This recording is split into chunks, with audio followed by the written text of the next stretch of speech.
Hello, everyone. This is Yolanda Smith with Cornerstone Consulting and Coaching, formerly known as How to Start a Successful Group Home. Many of you know my old website. You've been looking for me.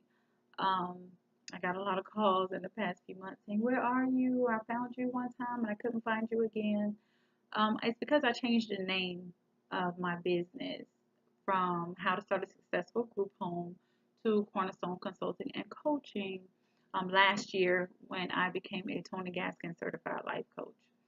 However, same me, same face, hair a little different, just started my locks, but same person. Um, and I look forward to helping you make your dreams a reality. I made this video so that I can also show you my policies because I don't just walk you through the licensing process like um, most people who say they help you to start a group home, but I also create the operating manuals and personnel handbooks and all the forms that it takes to operate your group home. This is a manual that I created for Texas, a Texas group home provider. Um, as you can see, it's very thick. Um, it is, oh, let's see, it is 134 pages. And every state is a little different depending on the state regulations. Like this is a Florida packet. The cover page is off. This is my table of contents. You can see the little writings because this is me going through proofing my work as I create them. It's not as thick as Texas. I think it's 91 um, pages, but that also passed state licensing. Um, this is here a Georgia packet. This is a Georgia packet that I created. Again, you can see my little stickies from when I go through and proof my work, but you can see the thickness of this operating manual, and it has also passed the licensing process. I just got someone licensed in Georgia in December. I have gotten 3 people licensed in Texas in the past 6 months, and to date, today is March 6th, 2017. And I love what I do. I absolutely love what I do. I am your one-stop shop for everything group home. Check out the 5 phases on my homepage. I help you from the very beginning to the very end. I walk you through the licensing process. I will come out and train you and your staff on the policies and procedures that I created for you, and behavior management techniques, which are required by the state before you can work with the kids. Every state requires you to have from 25 to 40 hours of initial training. They also require you to have an average of about 40 hours of annual training before you can have contact with the kids. So again, I come out, I fly out to you, train you and your staff. I've traveled all over the nation, training providers and their staff, people who bought policies from me. They'll purchase the one-stop shop. So then after they submit their policies, I come out and train their staff. Once you have your facility and have your staff in place, I come out and train them for you. Phase 3 is executive coaching. I help you and your staff or your program director and staff to implement the policies and procedures on the floor once the doors are open and you have clients. Most clients, from what I hear from my staff and from my own experience, most of your direct care staff actually forget everything they learn in training, seem like, and they will drive the CEOs or the directors absolutely crazy with phone calls every day. They don't remember what they learned in training for crisis prevention or crisis intervention. So the CEO is bogged down with the day-to-day operations of putting out fires, solving problems, and you cannot be the visionary that you were created to be, and to grow and to expand and to open your second group home and your third group home, because you are so stressed out and bogged down by the day-to-day operations. So that's where executive coaching comes in. And they can do 30-minute or 1 hour phone sessions with me every week. I do group coaching, and they will call in on a conference line, and I will do group coaching sessions.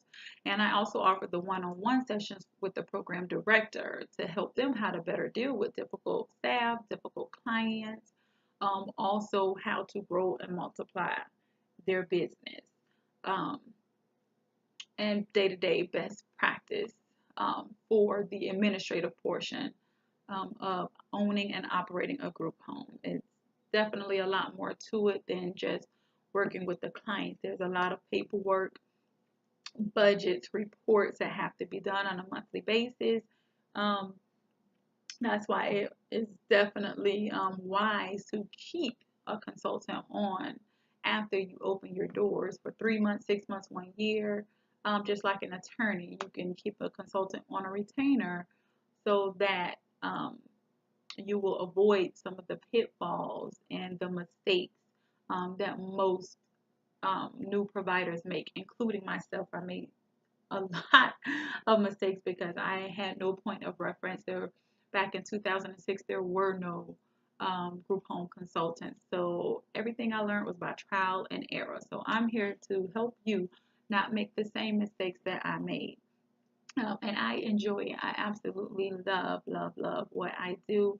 I'm actually coming out with a training academy, a training program. It will be on jigsawbox.com, but there will be a link on my website to my training. So there will be year-round training available um, to not just new group home owners, but also to veteran group home owners who need to do their annual training, also who need quarterly audits. That's another phase. Once you're open at the 3 month mark, 6 month mark, and every year annually, you should get program audits and mock audits completed before your licensing renewal.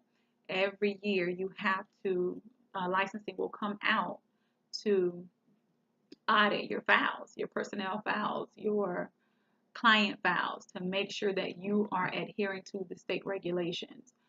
What I do with program evaluations and mock audits, I come out, I like to say at least 60 days before they come out, and I will audit your files by the same standards and regulations that they will audit. One, to prepare you of what to look for, two, to find all the mistakes and give you time to fix them before they come out. This is great practice, a great investment. See my testimonial about that, about my clients from Florida. When I did their mock audit, they did a testimonial for me. It is definitely worth the investment and the time that it takes to do that mock audit. It helps to relieve the stress of preparing. I was up all night till 5 a.m. on my first audit. I'll never forget it. Trying to review all the client files, fix whatever mistakes I can see. Some of them it's too late, like signatures and things like that from caseworkers. But if you do it enough in advance and you have a second set of professional eyes looking at your files for you, you can definitely fix a lot of those errors before the state come out. And you want to do that because you get graded. Most states give you a grade, and on that grade you have with that grade it'll be A, B, C, D, or F. If you fail, you will get a provisional license, and that provisional license is notified everyone that you have a contract with, everyone you have clients for. It's sent out statewide so everyone know you have a provisional or temporary license, and they have the right to pull their kids from your home if you get a temporary license for any reason, because it's a red flag showing them that you're not following the state code. So to avoid all of that, make the investment, get quarterly audits so that you are prepared. You're not scrambling at the last minute, trying to fix 6 months worth of mistakes. in a panic, in a last ditch effort to pass your licensing. So again, these are my 5 phases to helping you start a successful group home and maintain a successful group home. Um, Please give me a call if you have any other questions. I look forward to helping making your dreams come true. Thank you. God bless.